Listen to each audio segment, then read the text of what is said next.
Hey guys, welcome to the next episode of Adventure Prone 4x4. On today's video we're going to be installing a catch can on the nav. Basically what we're going to do quickly is just run through what we're going to need to install it. We're going to go through, have a look at the contents of the package and just check everything that's there and run you through how we are going to install it and what tools we're going to need. So let's get straight to it. So first up we're going to have a look at the inside and the contents. Now I have already had a quick look through it just so that I can have a look and see what is in here and prepare everything to make sure it goes smoothly.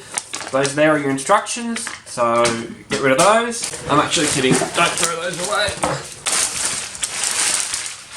We have got, those are your hose clamps, bolts, nuts, washers, all the rest of that.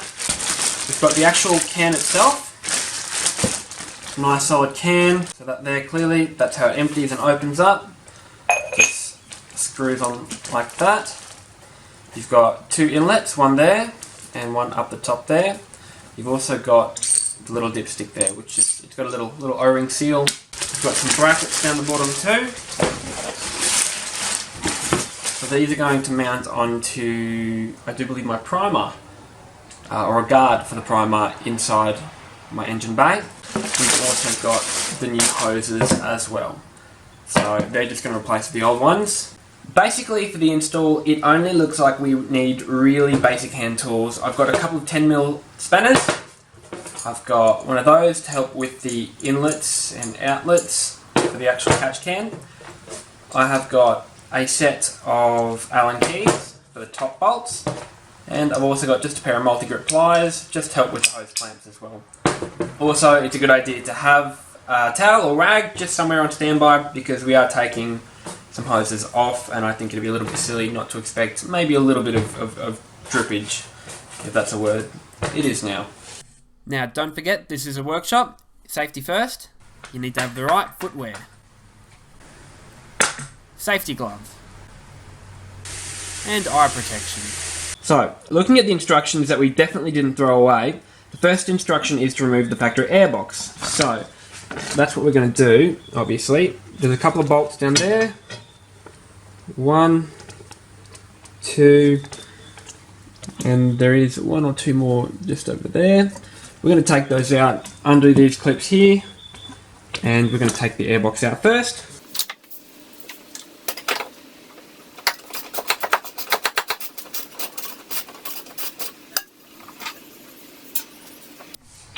And remember, do as I say, not as I do, and don't do this.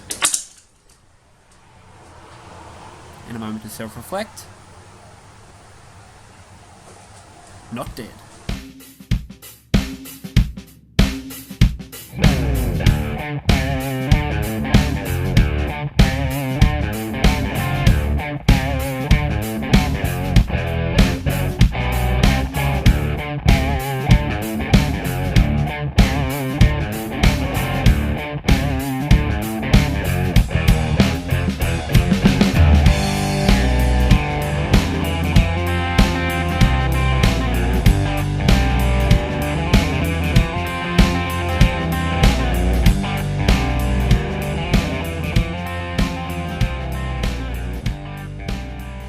Okay, so the next step, the instruction booklet is telling us to bolt the mounting brackets and the catch can together, so that's what we'll do.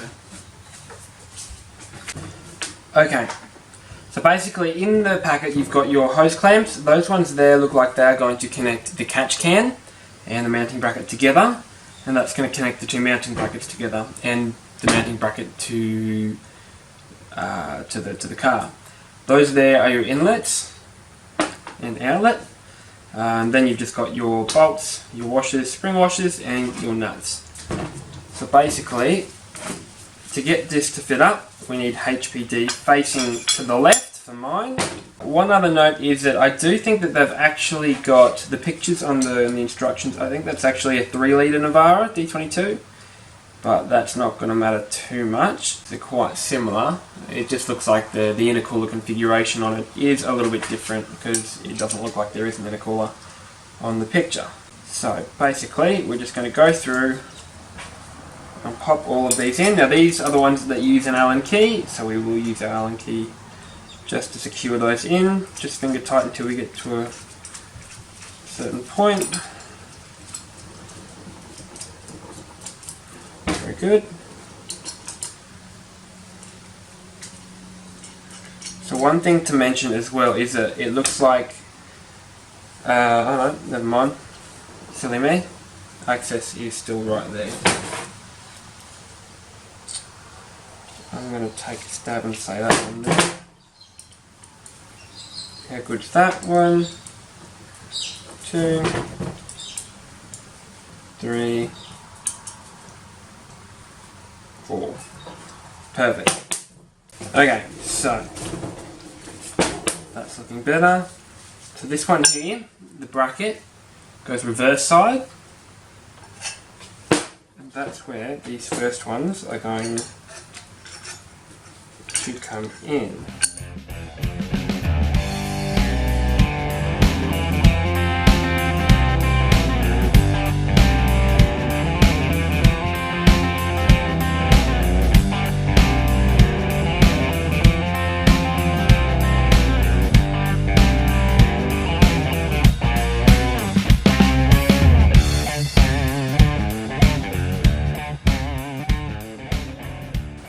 Cool, so that's all done there. Note, there are 2 different sized bolts.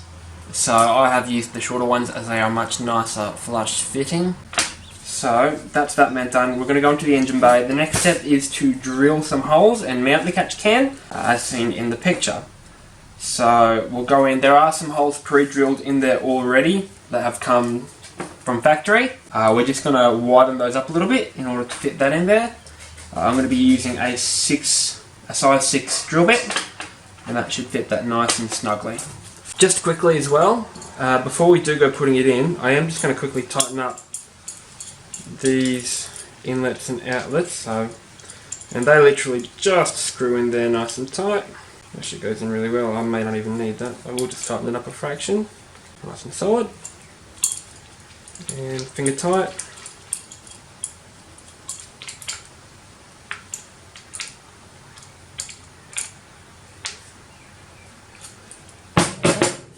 Perfect. Easy as that.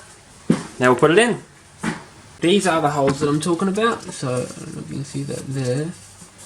But just down there, so that there is pinned in, but you've got one hole just there. One hole just there. They're the right width apart.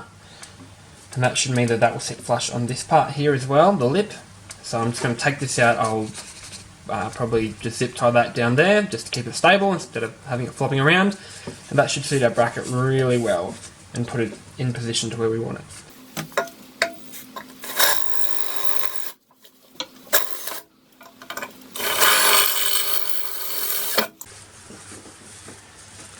So that's that done. Now I have actually just had to push that pipe out of the way a little bit. It does have a little bit of give so that I can get that in close enough. So I'll probably I'll use these two to adjust it over just a fraction and just push that a fraction further out of the way. Being very careful as I do, the last thing we want is to break that. Actually that one there will go, but we'll stick with what we know. So I will shift this over just a fraction more. Okay, so just quickly, a couple of technical difficulties with the camera. But essentially what I've just done is I've just bolted that back in. Be very careful of losing parts down there. I've had to replace one of the washers there because I lost it down there, but no big deal. Everything's nice and tight. It bolts straight to the bracket there. No, there are actually 4 holes drilled here, and I actually ended up using the lower 2 because that was just a fraction too high. Now we're just going to refit the airbox, so we'll quickly do that, and we'll be on a merry way and fit the hoses.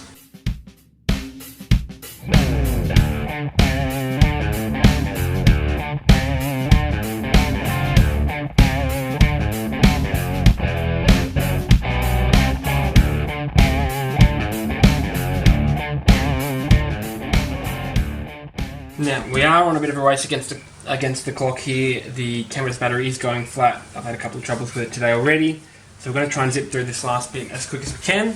Next we have got to fit a 16mm hose from the rocker cover to the side of the catch can using the 2 hose clamps. Now that means absolutely Nothing to me. So one's got to go in, one's got to go out. Which one's got to go in, which one's got to go out? Okay. So the pipe here that looks like it connects to the bottom of the air intake, that's what it looks like it comes into. That has got to go into the top. So that's what we're going to do now. I'm just going to take off those clamps. Now you're just going to have to give them a bit of a wiggle. There you go. One end's off.